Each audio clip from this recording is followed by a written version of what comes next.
Jadi ketika ada orang yang wudhu asal-asalan, nanti sholatnya juga bakal asal-asalan.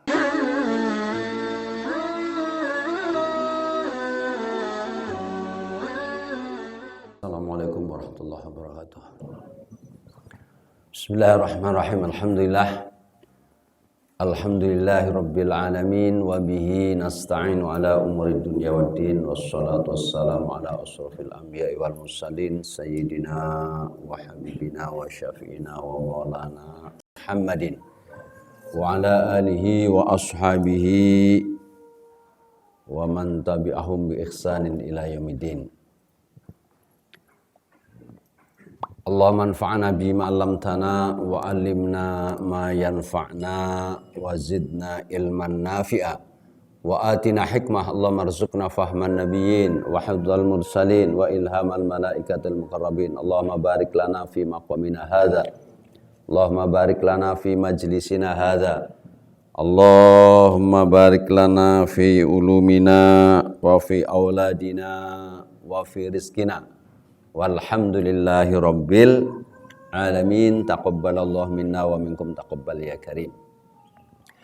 Kepada segenap para jamaah, para ikhwan, baik yang mengikuti taklim rutin langsung hadir di Zawiyah Al-Misbah At-Tijaniyah Pondok Pesantren Al-Um maupun yang mengikuti melalui live streaming di mana saja berada.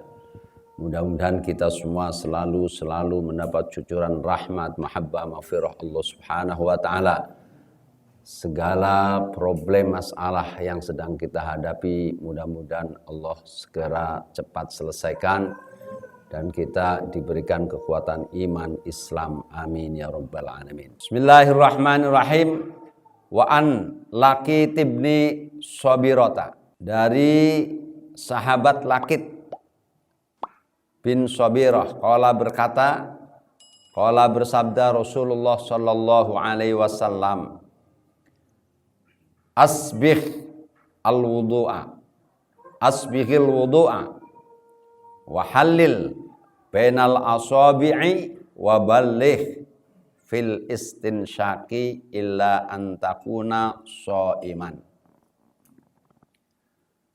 Asbih, sempurnakanlah siapa kamu akan al-wudu'a, wudu.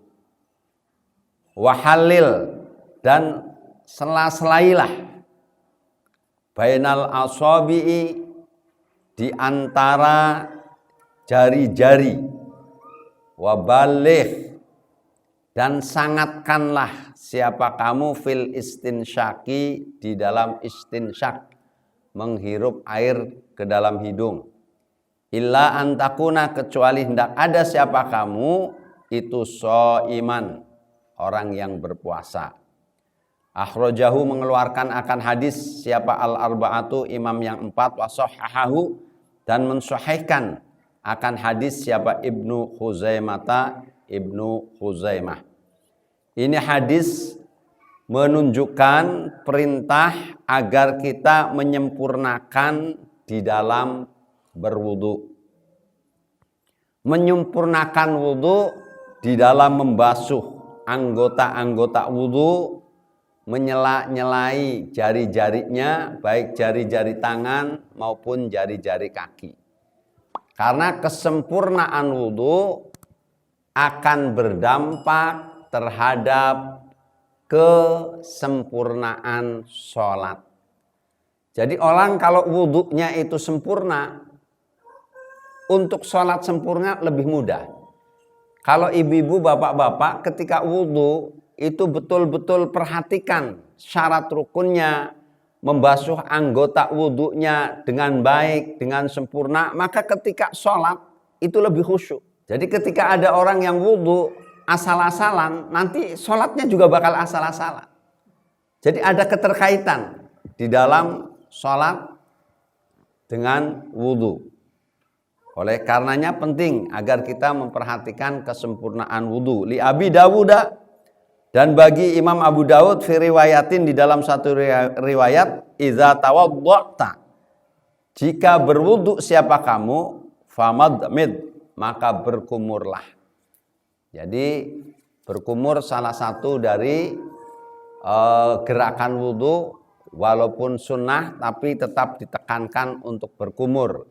Karena berkumur itu fungsinya banyak. Ketika berkumur, kumurnya sempurna, maka sisa-sisa makanan akan lepas. Kenapa? Karena nggak keluar. Makanya gosok gigi itu juga tidak cukup untuk mengeluarkan sisa-sisa makanan yang nyelip di dalam gigi.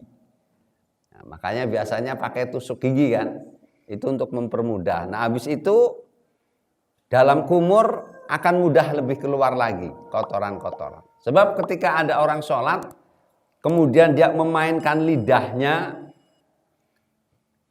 dengan selilit yang ada di gigi belum keluar, maka dia disumpahin sama malaikat dalam sholat. Jadi kalau giginya main ini kok susah banget, lepas. Nah begitu lepas ya jangan ditelen. Kalau ditelen batal sholatnya. Lalu bagaimana? Ya dibuang. Buangnya pelan-pelan ke arah kiri. Begitu. Gitu. Sampingnya marah, ludahin lagi. Masa sholat ludah-ludahan. Wa an Utsman radhiyallahu anhu, dari sahabat Utsman radhiyallahu, semoga meridhoi siapa Allah anhu, kepada Sayyidina Utsman, anna Nabiya sallallahu alaihi wasallam, sesungguhnya Nabi sallallahu alaihi wasallam itu yuhallilu, menyela-nyelai siapa Nabi, lihyatahu, akan lihyatahu, jenggotnya Nabi, fil wudu'i, di dalam wudu. Akhrajahu, mengeluarkan akan hadis siapa At-Tirmidzi, Imam Tirmidzi, wa sahahahu, dan mensahihkan akan hadis siapa Ibnu Khuzaimah. Ini karena memang kalau kita perhatikan Rasulullah Shallallahu Alaihi Wasallam buka di dalam sejarah hidup beliau, baik di dalam Muhammad Insan Kamil yang ditulis oleh Abu Yazid Muhammad Al-Maliki, maupun di kitab-kitab lain tentang sosok fisiknya Nabi. Memang jenggotnya Nabi itu kan lebat. Kalau lebat memang harus disela-selai supaya masuk airnya sampai ke ujung tumbuhnya rambut, artinya sampai ke kulit. Itu bagi yang punya jenggot lebat. Kalau yang nggak punya jenggot lebat, aman-aman saja. Ibu bapak hadirin hadirat rahimakumullah. Sayyidina Utsman ini adalah dapat gelar kunyah panggilan Abu Abdullah. Nah, Sayyidina Utsman bin Affan ini termasuk salah seorang khulafaur rasyidin, salah satu dari 10 orang sahabat yang masuk Islam pada awal perkembangan Islam. Dan beliau ikut hijrah 2 kali ke Habasyah. Beliau menikah dengan 2 putri Rasulullah. Yang pertama Sayyidah Ruqayyah. Kemudian setelah Sayyidah Ruqayyah wafat, nikah lagi dengan siapa? Ummu Kulsum. Sayyidina Utsman ini mengawali jabatan kekhalifahannya pada hari pertama dari bulan Muharram, yaitu tahun 24 Hijriah. Beliau meninggal terbunuh pada hari Jumat, tanggal berapa? 18 Zulhijjah, tahun 35 Hijriah. Nah, beliau dimakamkan hari Sabtunya di pemakaman Baqi. Usia Sayyidina Utsman ketika wafat, beliau usianya 82 tahun. Hadirin hadirat para jamaah rahimakumullah, ini adalah terkait dengan Sayyidina Utsman ibnu Affan. Jadi sengaja disampaikan tentang sejarahnya sedikit supaya kita nggak lupa. Wa an Abdullah bin Zaidin, dan dari Abdullah bin Zaid radhiyallahu anhu, anna Nabiyya sallallahu alaihi wasallam, sesungguhnya Nabi SAW itu mendatangi bisulusai muddin, dengan membawa 2/3 mud. Faja'ala, maka menjadikan Nabi yadluku, menggosok, akan zira'aihi, kedua tangannya Nabi. Mud ini jenis ukuran yang memuat, takaran yang memuat 2 ritil.